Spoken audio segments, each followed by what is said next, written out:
Hi everyone, welcome back to another episode of our YouTube channel. So today is Thursday 20th. So nakabiyahe na tayo ng umaga, no? Just for 1 hour and a few minutes, which we did a separate video. And today it's already 4:59. Gagawin natin yung incentive ng nag-i-start siya ng 5 PM. So 6 trips, 3 trips, 3 trips yung mga incentives. So we'll try to complete that before 9 PM. And I'll show you guys kung magkano ba yung kinikita natin with those incentive. So let's go. Inon na natin yung ating Uber. Yeah, since wala pa mapasok, let's go to the hotspot. Okay, pakita ko sa inyo kung magkano kinita natin ng umaga. Yan, it's $89. So gumawa tayo ng separate video para dyan.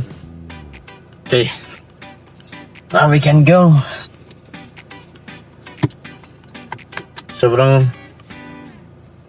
Sobrang init niya today. Temperature is 24, but it feels like 35 or 40 plus. So as of now, wala pang pumapasok, pero pag may pumasok, kunin natin agad. So for this time, kahit maliliit na order, okay lang. Kasi malaki yung incentive na binibigay. So short order, mas better. I mean, kung matatapos natin siya within 10 to 15 minutes, that is so good.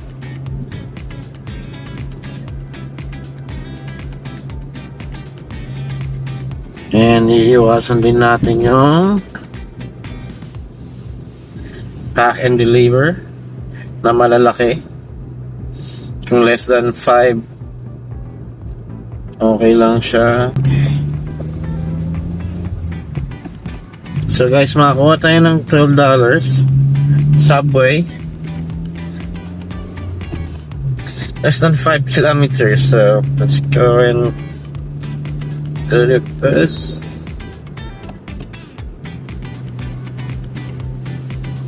So ang ganda, no, sa Subway, mabilis lang din. Yung usually pag dumarating ako doon, naka-ready na.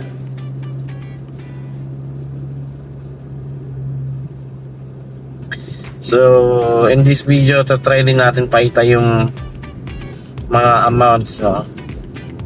Daragdag ko rin sa screen yung mga per order na nakukuha natin kay Uber. So to pick up. Alright, so unang order, $12, 1.8 kilometer. So 4 minutes away from the customer. Alright, so nandito na tayo sa customer. Tignan natin. Alright, so 1 down. We got 5 more to go para makuha natin yung unang incentive. So while we're waiting, move tayo dun sa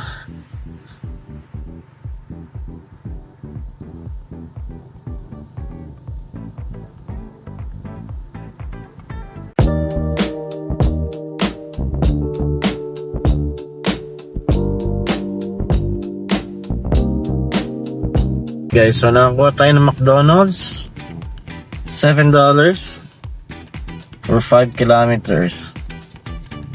So yung mga prices ng orders, no, hindi siya laging pare-parehas. Depende lang sa situation. Minsan pag less yung driver, then yung demand ng delivery high, doon tumataas din yung pay. So unlike kanina, no, less than 5 kilometers pero $12 yung bigay sa atin. This time it's $7. for almost the same distance. And ang difference pa, no, yung sa McDo, usually gagawin lang nila pag dumating ka dun eh. So may waiting time talaga. Hopefully mabilis lang yung waiting time.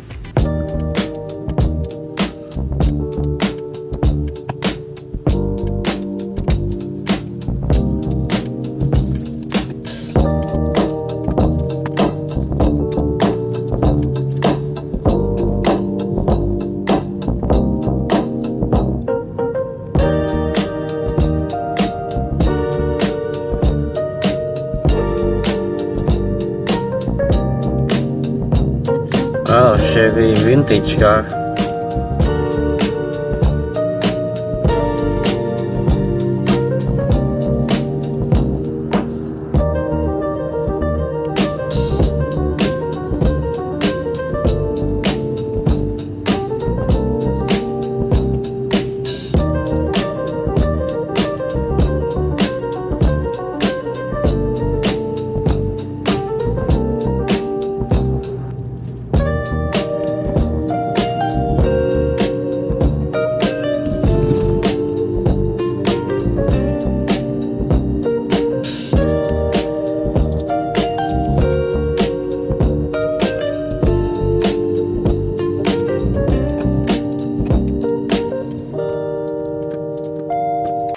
Okay, so nag-grab na natin yung order from McDonald's. Buti na lang hindi mahaba yung waiting time. So, let's go to the customers. 3.7 kilometers. So, let's go. Alright guys, so nahatid na natin. So, itong delivery na to, no, yung drop-off niya, magbe-verify ng PIN. So, yan. So, yung PIN, i-ask nyo lang sa customer. So,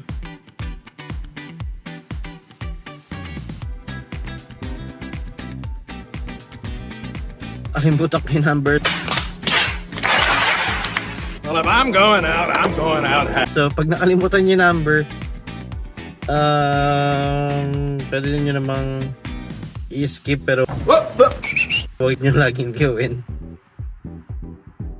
Sabihin ko na lang, I've left the customer. So, pag nakalimutan nyo yung pinabinigay ng customer, pwede nyo pa rin makomplete. Alright, so nakatanggap tayo ng $13 for 14 items. So skip muna natin yan kasi nga tinatapos natin yung quest. Although kaya naman natin gawin ng 20 minutes, but priority ko yung mga short trips muna. So waiting pa tayo, nakadalawa na tayo. 2/6. So pag na-complete natin yung 2/6, bibigyan ka ng Uber ng $26 incentive.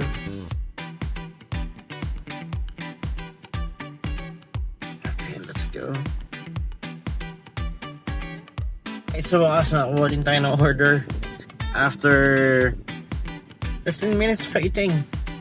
So let's go to Hungry Jack's. $5 for less than 3 kilometers. Let's go.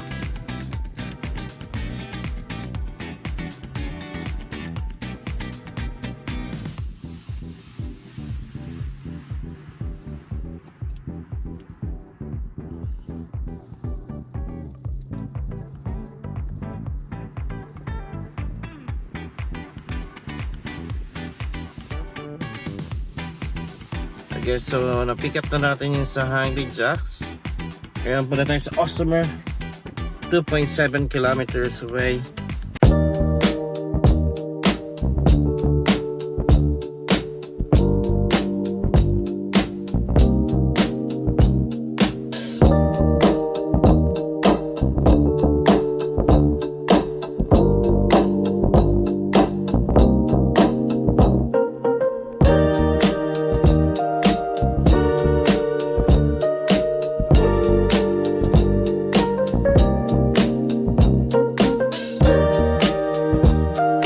Drop up lang natin, manakuha tayong $6 copy free mo 6 kilometers. So sa copy free mo naman okay rin siya. easy lang yung waiting time, so goods yun. Let's go, pick up na natin.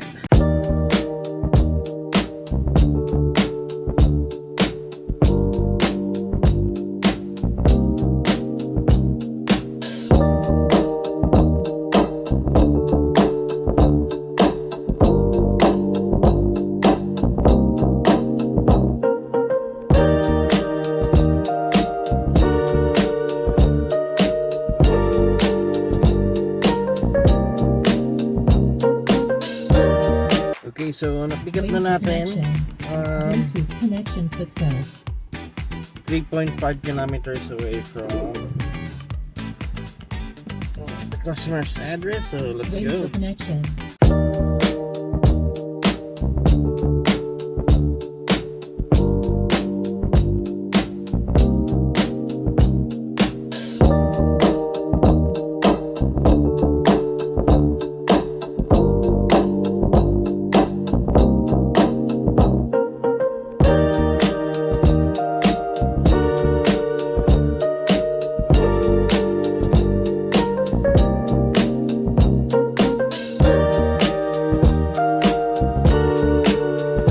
So na-drop na natin yung pang-apat na order, and time check is already 6:15.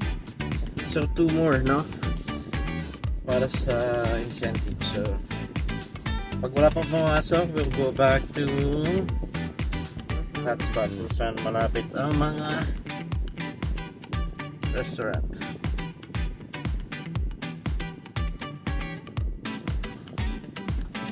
Let's go.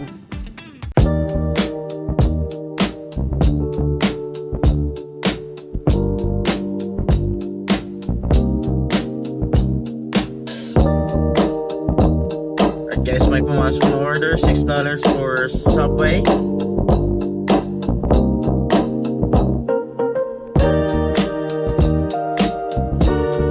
Alright guys, nakakuha tayo ng order ng Subway.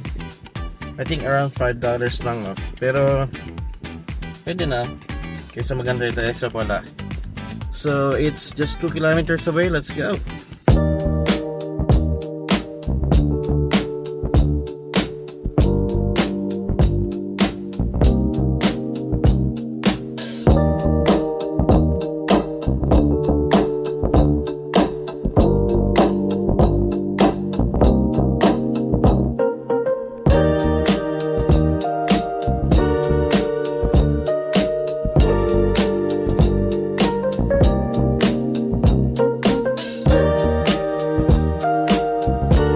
Alright guys, so pang-anim na order, cost $11, 7 items, 6 kilometers, so sagad lang yan, no? Okay, let's go. So nakakuha pa tayo ng 2 items for additional $7.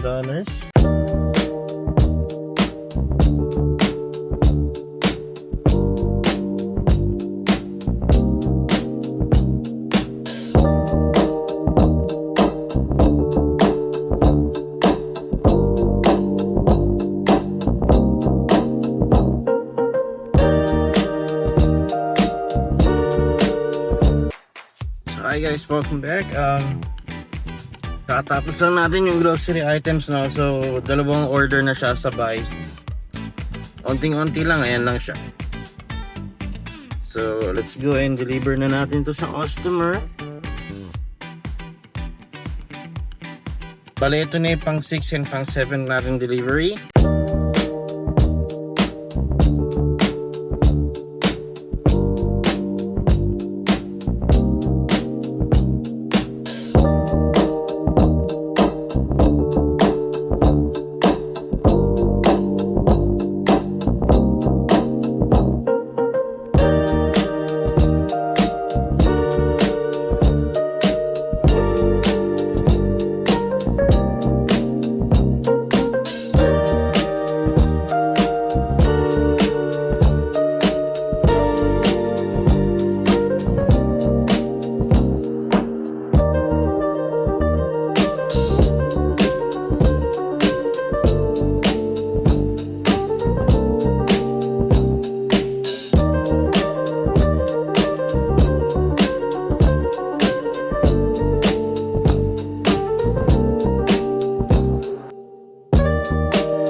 Alright guys, so kakatapos lang natin nung 6 and 7 delivery. Hindi ko na napaita sa inyo yung pangalan kasi nga ano siya, magkasama siya. So kailangan kong tapusin para makita natin kung magkano na yung earnings natin after the first incentive, no? So may pumasok na naman $6 for 4 kilometers. As of now, ang running natin is 171 minus yung 89 ng umaga, no? So ayoko na mag-compute pero siguro mga nasa 90 something or less. But we'll continue. Meron pa tayong dalawang target. Nag-additional $4 pa. So mukhang maaga natin matatapos yung pangalawa.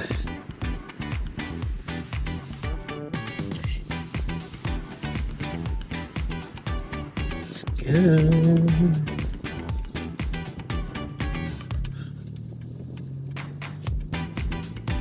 So, pag may gintong incentive lang, medyo nakaka-pressure, no? Kasi may oras nga siya hanggang 9 PM. Kahit na doable, mas maganda kung matatapos mo ng maaga para yung kung matapos ka maaga, stress na. Yung gagawa mo pang mga orders after nagawa mo yung incentive on top of the earnings mo na yun. So, maganda rin. So, right now, dalawang order yung pipick upin natin, same store or restaurant. So kung naka 7 na tayo, 8, 9, no? Tapos sakto na lang matatapos na natin in 7 PM pa lang. So 7 PM pa lang, napakataas pa ng araw. Usually nagdidilim talaga 8:30 and mainit pa rin. So update ko na lang kayo guys.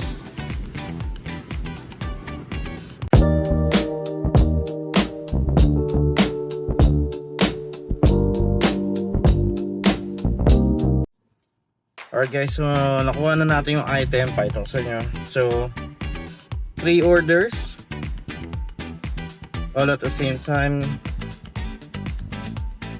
So pag natapos natin itong mga drop off, no, makukuha na natin yung isang incentive, din may isa pang sobra para sa last incentive.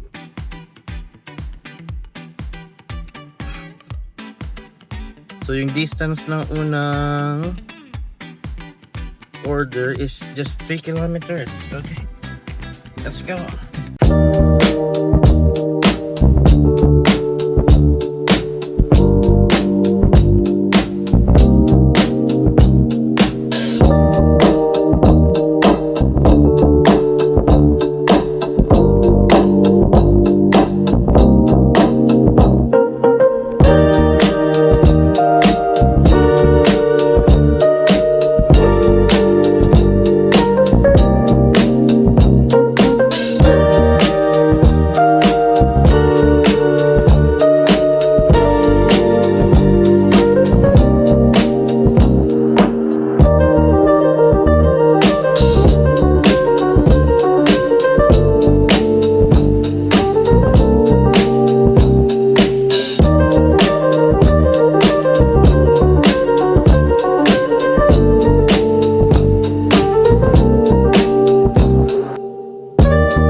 Guys, quick update. So natapos na natin yung tatlong sabay-sabay na order, no?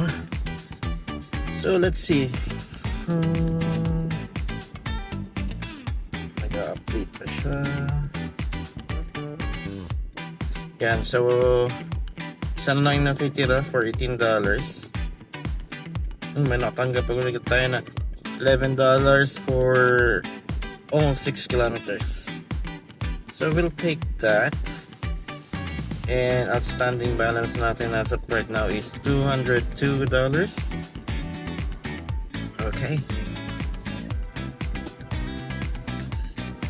So napakabilis lang nun. Sana ganun lagi. Kasi nga super short trips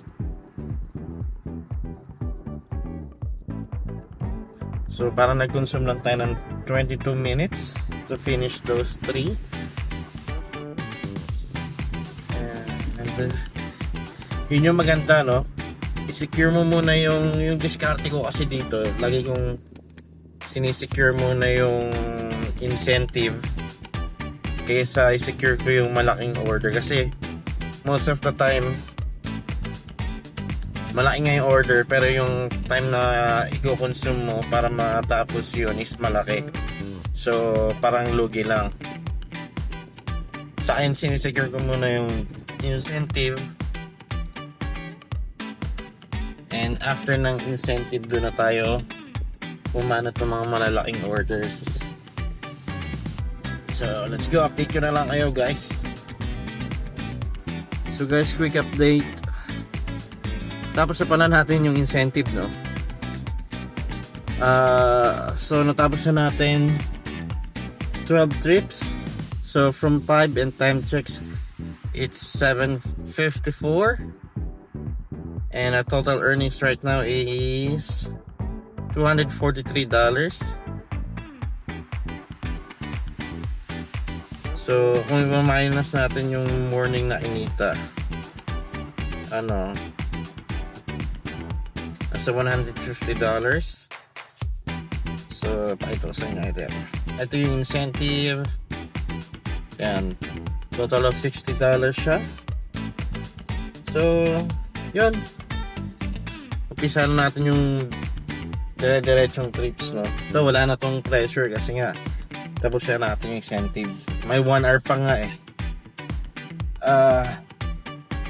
Problema, nilagay tayo ni Uber sa pinakadulo ng town. So, wait sa'yo, Uber. Balik tayo. Okay.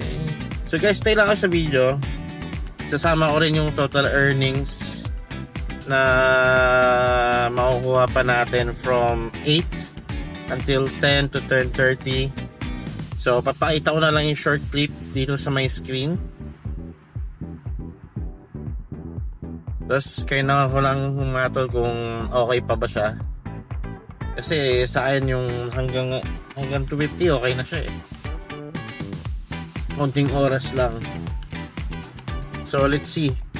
Yan, nakakuha tayo ng Indian curry kasi babalik na tayo dito sa malayo. Pero kunin na rin natin kasi kaalala natin yung may-ari ng restaurant. So, let's go!